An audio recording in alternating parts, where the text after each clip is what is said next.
मौलाना जर्जेस अन्सारीचं डोकं फिरलं। म्हणे भगवान श्रीकृष्ण नमाज पठण करायचे। कृष्ण जी भी पांचों वक्त की नमाज पढ़ा करते थे। मौलाना जर्जेसवर टीकेची झोड, संतापाची लाट।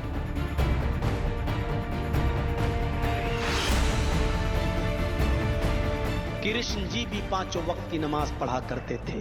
म्हणे भगवान श्रीकृष्ण दिवसातून 5 वेळा नमाज पठण करायचे। हे अकलेचे तारे तोडले मौलाना जर्जेस अन्सारीनं।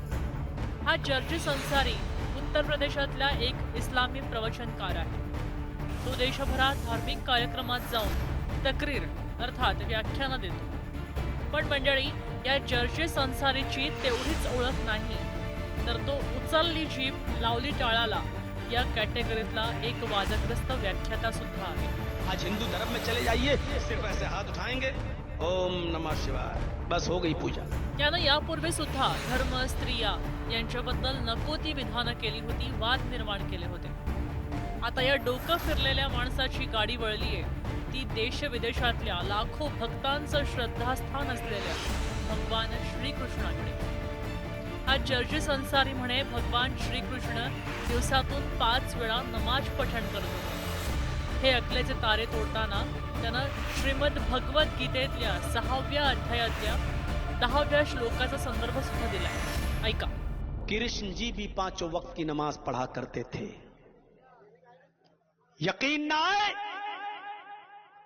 तो श्रीमद भागवत गीता का 6ठा अध्याय का 10वां मंत्र देख लीजिए।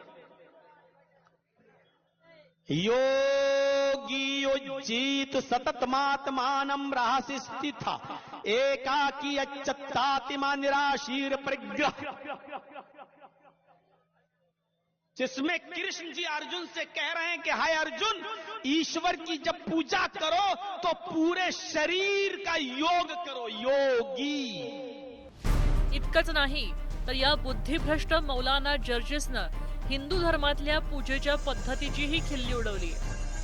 पूजा सिर्फ खड़े होकर नहीं, पूरे शरीर के साथ होनी चाहिए और पूरे शरीर का योग होना चाहिए। आज हिंदू धर्म में चले जाइए, सिर्फ ऐसे हाथ उठाएंगे, ओम नमः शिवाय, बस हो गई पूजा।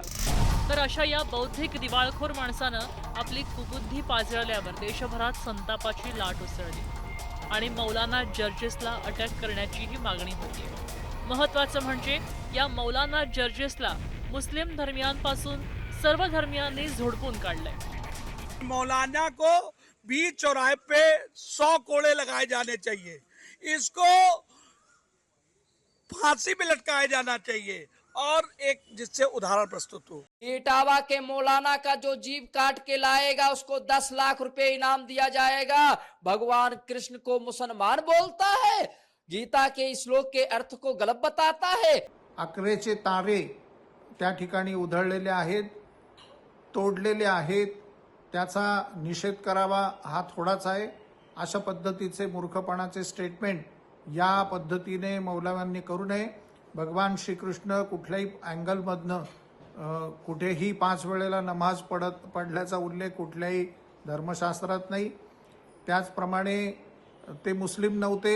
मौलाना का बयान बेतुका है, भड़काने वाला बयान है, हिंदू और मुसलमानों के बीच में दरार डालने वाला बयान है। इस पर सरकार को सख्त कार्रवाई करने की जरूरत है। खरं तर आपला धर्म मानण्याचा अधिकार सगळ्यांना आहे, पण इतरांचा धर्म, इतरांची श्रद्धास्थानं आणि इतर धर्माच्या पूजा अर्चा यांना कमी लेखून त्यांचा उपमर्द करण्याचा अधिकार कुणालाच नाही। मात्र या कपाळकरंट्या मौलाना जर्जेसनं हा सर्व धर्म समभावाचा मंत्र पायदळीत उडवला आणि स्वतःच्या सडक्या मेंदूला अतिशहाणपणाचा किडा बाहेर काढला। त्यामुळे त्याच्यावर कडक कारवाई करायची मागणी होऊ लागली। Bureau report, news 18 Marathi.